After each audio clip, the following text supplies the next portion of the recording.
Brought to you by WikiVD Documentaries.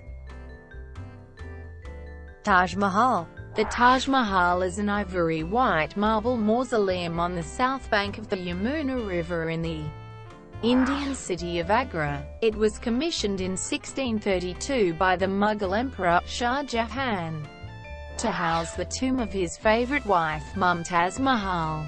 The tomb is the centerpiece of a complex, which includes a mosque and a guest house, and is set in formal gardens bounded on three sides by a crenellated wall. Construction of the mausoleum was essentially completed in 1643, but work continued on other phases of the project for another 10 years.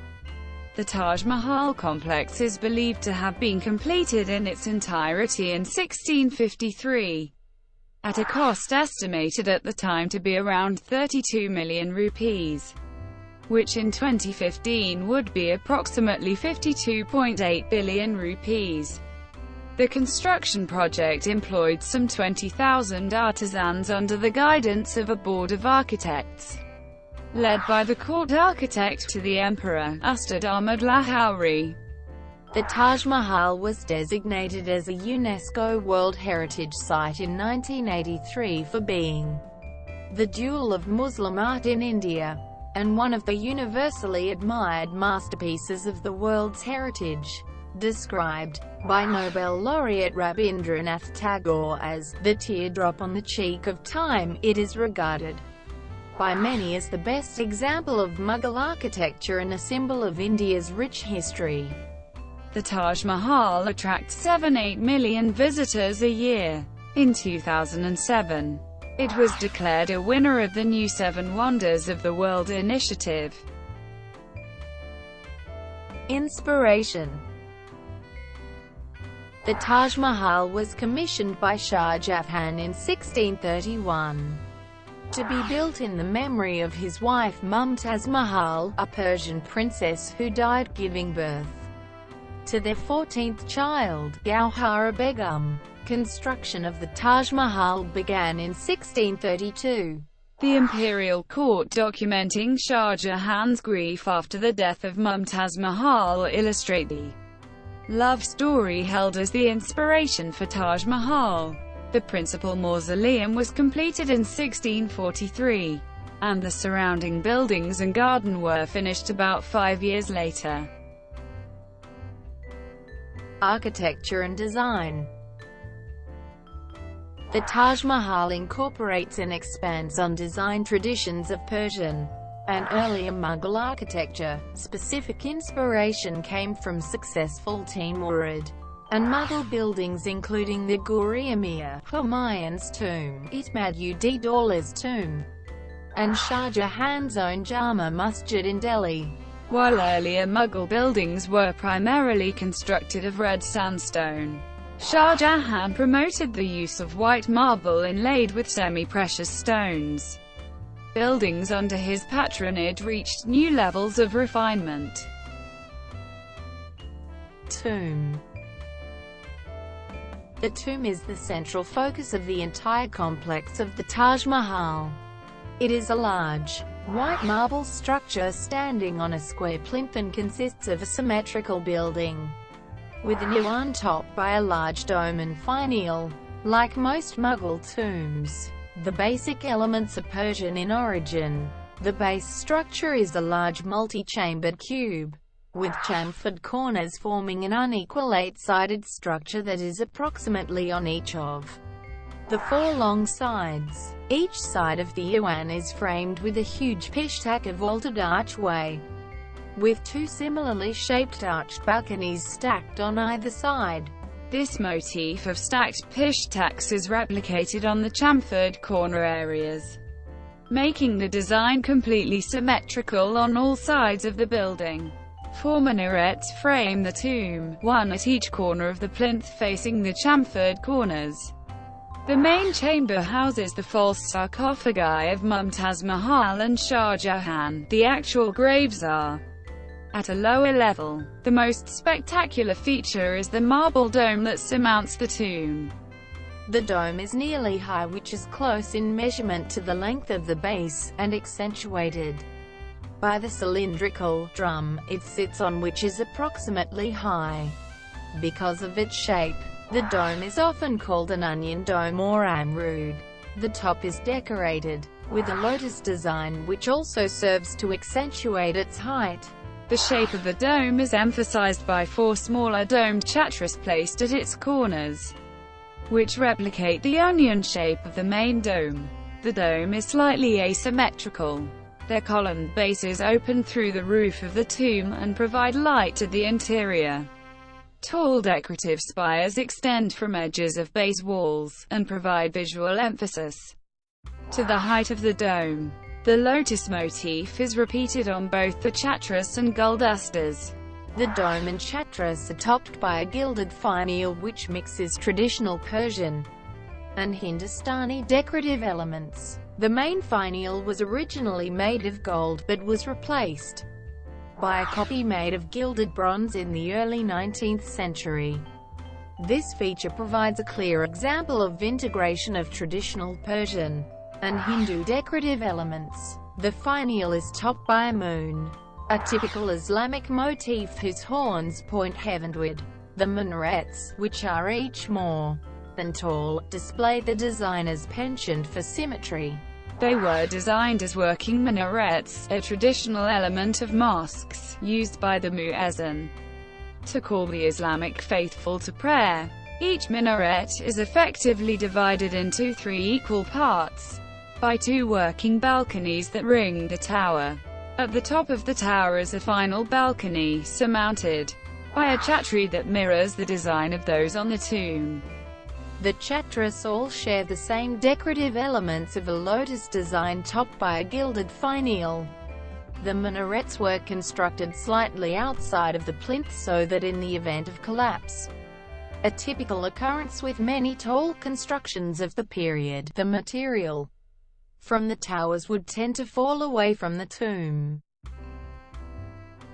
Exterior decorations. The exterior decorations of the Taj Mahal are among the finest in Mughal architecture. As the surface area changes, the decorations are refined proportionally. The decorative elements were created by applying paint, stucco, stone inlays or carvings. In line with the Islamic prohibition against the use of anthropomorphic forms, the decorative elements can be grouped into either calligraphy, abstract forms, or vegetative motifs. Throughout the complex are passages from the Quran that comprise some of the decorative elements. Recent scholarship suggests that the passages were chosen by Amanat Khan. The calligraphy on the Great Gate reads, "O soul, thou art at rest. Return to the Lord at peace with him, and he at peace with you." The calligraphy was created in 1609 by a calligrapher named Abdul Haq. Shah Jahan conferred the title of Amanat Khan upon him as a reward for his dazzling virtuosity. Near the lines from the Quran, at the base of the interior dome is the inscription, written by the insignificant being Amanat Khan Shirazi. Much of the calligraphy is composed of florid Thuluth script made of jasper or black marble inlaid in white marble panels.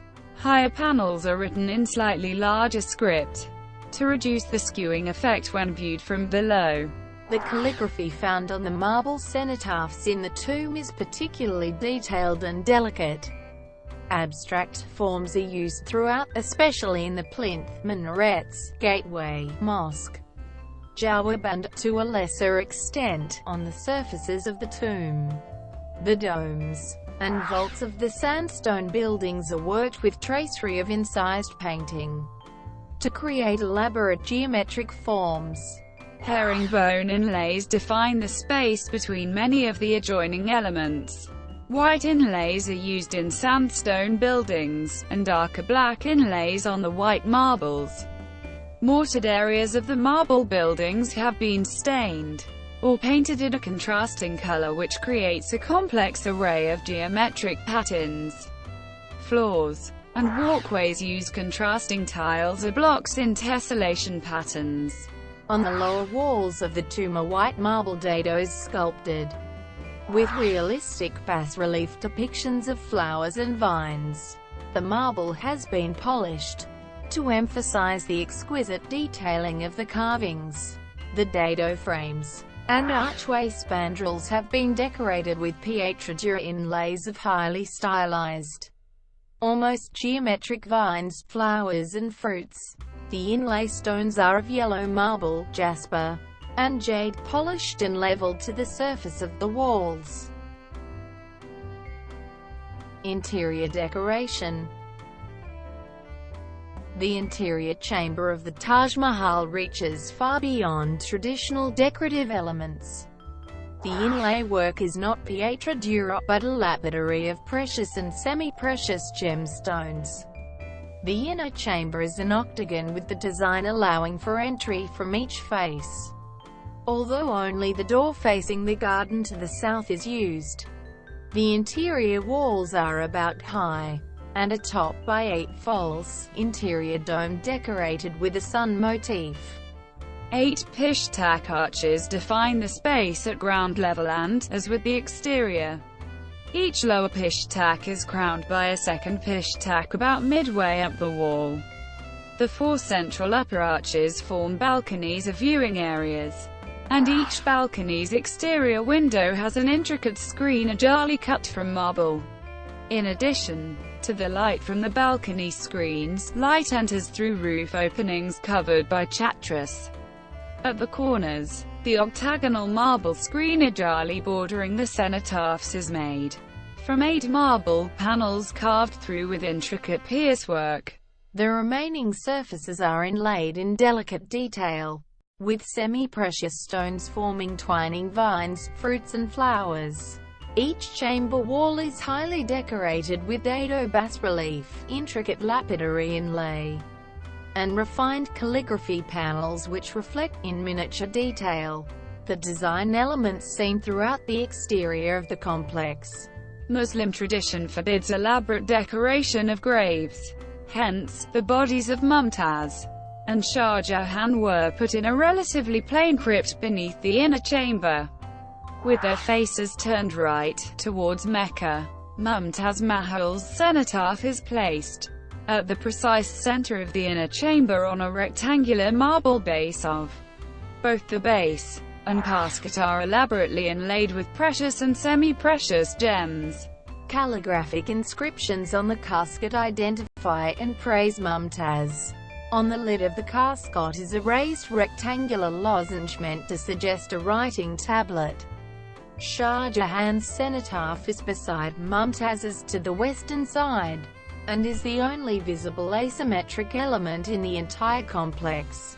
His cenotaph is bigger than his wife's, but reflects the same elements, a larger casket on a slightly taller base precisely decorated with lapidary and calligraphy that identifies him. On the lid of the casket is a traditional sculpture of a small pen box. The pen box and writing tablet are traditional Mughal funerary icons decorating the caskets of men and women respectively. The 99 names of God are calligraphic inscriptions on the sides of the actual tomb of Mumtaz Mahal. Other inscriptions inside the crypt include, O noble, O magnificent, O majestic, O unique, O eternal, O glorious. The tomb of Shah Jahan bears a calligraphic inscription that reads, "He traveled from this world to the banquet hall of eternity on the night of the 26th of the month of Rajab, in the year 1076 Hijri." Garden. The complex is set around a large square charbor, a Mughal garden. The garden uses raised pathways that divide each of the 4 quarters of the garden into 16 sunken parterres of flower beds. Halfway between the tomb and gateway in the center of the garden is a raised marble water tank, with a reflecting pool positioned on a north-south axis to reflect the image of the mausoleum. The raised marble water tank is called Al-Hawd al-Kawthar in reference to the tank of abundance promised to Muhammad. Elsewhere, the garden is laid out with avenues of trees labeled according to common and scientific names and fountains. The Chaba Garden, a design inspired by Persian gardens, was introduced to India by Babur, the first Mughal emperor. It symbolizes the four flowing rivers of Jannah, and reflects the paradise garden derived from the Persian paradisa, meaning walled garden. In mystic Islamic texts of the Mughal period, paradise is described as an ideal garden of abundance, with four rivers flowing from a central spring, a mountain, separating the garden into north, west, south and east. Most Mughal charbafs are rectangular with a tomb, or pavilion in the center. The Taj Mahal garden is unusual in that the main element, the tomb, is located at the end of the garden, with the discovery of Mahtab Bagh or Moonlight Garden on the other side of the Yamuna. The interpretation of the Archaeological Survey of India is that the Yamuna River itself was incorporated into the garden's design and was meant to be seen as one of the rivers of paradise. Similarities in layout and architectural features with the Shalimar Garden suggests both gardens may have been designed by the same architect, Ali Mardan. Early accounts of the garden describe its profusion of vegetation, including abundant roses, daffodils, and fruit trees. As the Mughal Empire declined, the Taj Mahal and its gardens also declined. By the end of the 19th century, the British Empire controlled more than 3/5 of India, and assumed management of the Taj Mahal. They changed the landscaping to the liking which more closely resembled the formal lawns of London. Outlying buildings. The Taj Mahal complex is bordered on three sides by crenellated red sandstone walls. The side facing the river is open. Outside the walls are several additional mausoleums, including those of Shah Jahan's other wives, and a larger tomb for Mumtaz's favorite servant. The main gateway is a monumental structure built primarily of marble, and reminiscent of the Mughal architecture of earlier emperors. Its archways mirror the shape of the tomb's archways, and its pishtak arches incorporate the calligraphy that decorates the tomb. The vaulted ceilings and walls have elaborate geometric designs like those found in the other sandstone buildings in the complex. At the far end of the complex are two grand red sandstone buildings that mirror each other and face the sides of the tomb. The backs of the buildings parallel the western and eastern walls. The western building is a mosque and the other is the Jawab, thought to have been constructed for architectural balance, although it may have been used as a guest house. Distinctions between the two buildings include the Jawab's lack of a mihrab and its flaws of geometric design, whereas the floor of the mosque is laid with outlines of 569 prayer rugs in black marble. The mosque's basic design of a long hall surmounted by three domes is similar to others built by Shah Jahan, particularly the Masjid-i-Jahan Numa, or Jama Masjid, Delhi. The Mughal mosques of this period divide the sanctuary hall into three areas comprising a main sanctuary and slightly smaller sanctuaries on either side. At the Taj Mahal, each sanctuary opens onto an expansive vaulting dome. The outlying buildings were completed in 1643. Construction. The Taj Mahal is built on a parcel of land to the south of the walled city of Agra. Shah Jahan presented Maharaja Jai Singh with a large palace in the center of Agra in exchange for the land. An area of roughly was excavated, filled with dirt to reduce seepage, and leveled at above riverbank. In the tomb area, wells were dug and filled with stone and rubble to form the footings of the tomb. Instead of lashed bamboo, workmen constructed a colossal brick scaffold that mirrored the tomb. The scaffold was so enormous that foremen estimated it would take years to dismantle. The Taj Mahal was constructed using materials from all over India and Asia. It is believed over 1,000 elephants were used to transport building materials. The translucent white marble was brought from Makrana, Rajasthan, the jasper from Punjab, jade and crystal from China. The turquoise was from Tibet and the lapis lazuli from Afghanistan, while the sapphire came from Sri Lanka and the carnelian from Arabia.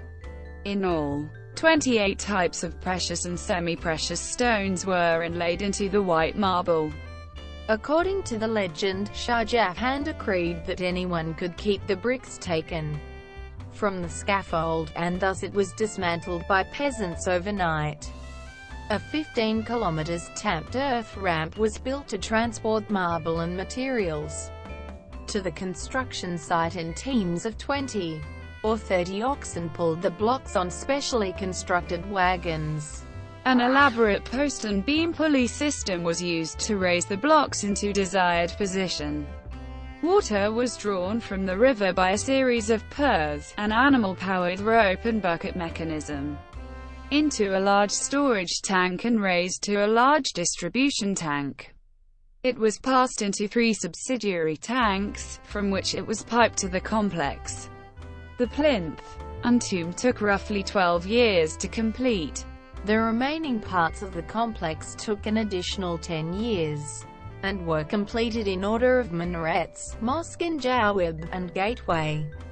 Since the complex was built in stages, discrepancies exist in completion dates due to differing opinions on completion.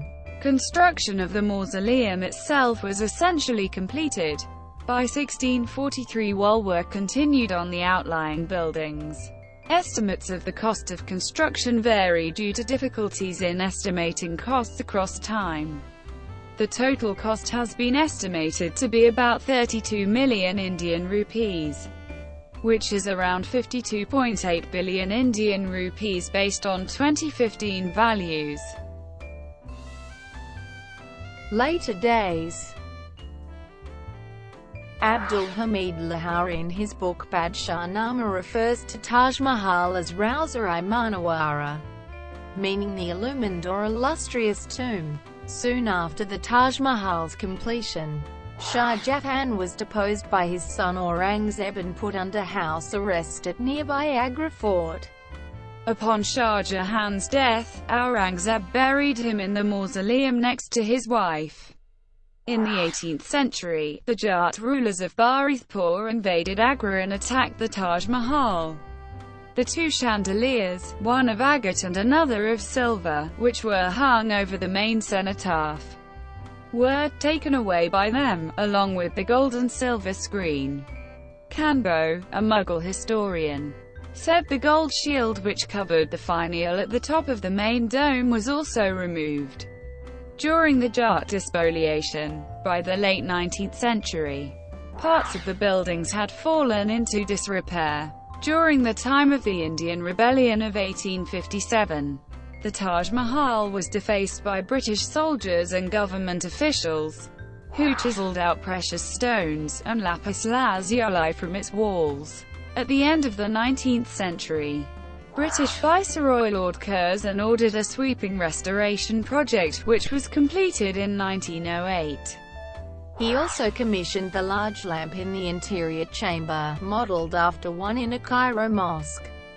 During this time the garden was remodelled with British-style lawns that are still in place today. Threats. In 1942, the government erected a scaffolding to disguise the building in anticipation of air attacks by the Japanese Air Force. During the India-Pakistan wars of 1965 and 1971, scaffolding were again erected to mislead bomber pilots. More recent threats have come from environmental pollution on the banks of the Yamuna River, including acid rain due to the Mathura oil refinery, which was opposed by Supreme Court of India directives. The pollution has been turning the Taj Mahal yellow. To help control the pollution, The Indian government has set up the Taj Trapezium Zone, an area around the monument, where strict emissions standards are in place. Concerns for the tomb's structural integrity have recently been raised because of the decline in the groundwater level in the Yamuna River basin, which is falling at a rate of around per year. In 2010, cracks appeared in parts of the tomb, and the minarets which surround the monument were showing signs of tilting, as the wooden foundation of the tomb may be rotting due to lack of water. Although it has been pointed out by politicians that the minarets are designed to tilt slightly outwards, to prevent them crashing on top of the tomb in the event of an earthquake. In 2011, it was reported that some predictions indicated that the tomb could collapse within 5 years. Tourism. The Taj Mahal attracts a large number of tourists. UNESCO documented more than 2 million visitors in 2001, which had increased to about 7–8 million in 2014. A two-tier pricing system is in place, with a significantly lower entrance fee for Indian citizens, and a more expensive one for foreigners. Most tourists visit in the cooler months of October, November and February. Polluting traffic is not allowed near the complex, and tourists must either walk from parking lots or catch an electric bus. The car whisperers are currently being restored for use as a new visitor center. The small town to the south of the Taj, known as Taj Ganjia Mumtazabad, was originally constructed with caravanserais, bazaars and markets to serve the needs of visitors and workmen. Lists of recommended travel destinations often feature the Taj Mahal, which also appears in several listings of 7 wonders of the modern world, including the recently announced new 7 wonders of the world. A recent poll with 100 million votes. The grounds are open from 6 o'clock to 1900 weekdays, except for Friday, when the complex is open for prayers at the mosque between 12 o'clock and 1400. The complex is open for night viewing on the day of the full moon and 2 days before and after, excluding Fridays, and the month of Ramadan. For security reasons, only 5 items: water in transparent bottles, small video cameras, still cameras, mobile phones, and small ladies' purses, are allowed inside the Taj Mahal. Myths. Ever since its construction, the building has been the source of an admiration transcending culture and geography, and so personal and emotional responses have consistently eclipsed scholastic appraisals of the monument. A long-standing myth holds that Shah Jahan planned a mausoleum to be built in black marble as a black Taj Mahal across the Yamuna River. The idea originates from fanciful writings of Jean-Baptiste Tavernier, a European traveller who visited Agra in 1665. It was suggested that Shah Jahan was overthrown by his son Aurangzeb before it could be built. Ruins of blackened marble across the river in Moonlight Garden, Mahtab Bagh, seemed to support this legend. However, excavations carried out in the 1990s found that they were discolored white stones that had turned black. A more credible theory for the origins of the Black Mausoleum was demonstrated in 2006 by archaeologists who reconstructed part of the pool in the Moonlight Garden. A dark reflection of the White Mausoleum could clearly be seen, befitting Shah Jahan's obsession with symmetry and the positioning of the pool itself.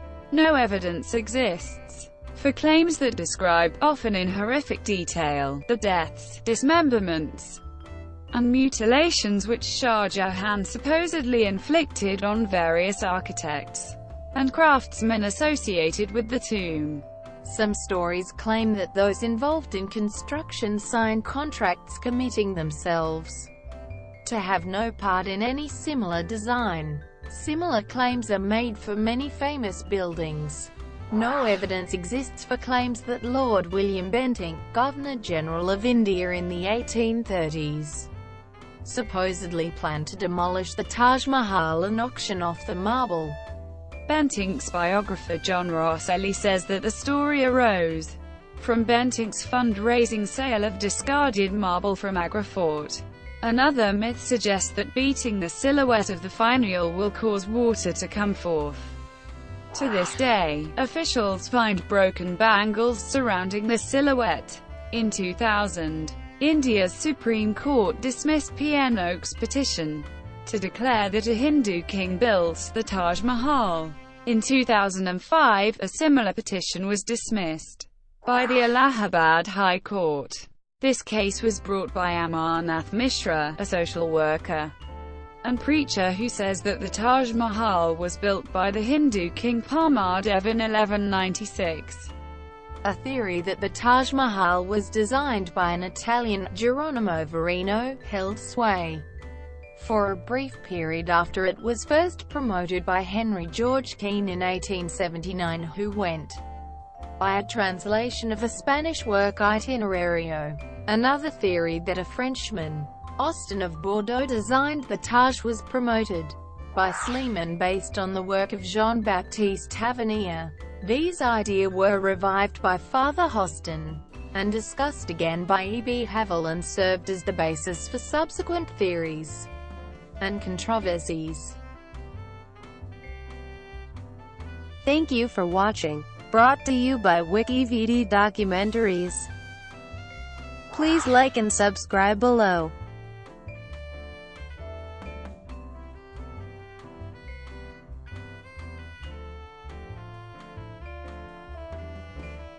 Please like and subscribe below.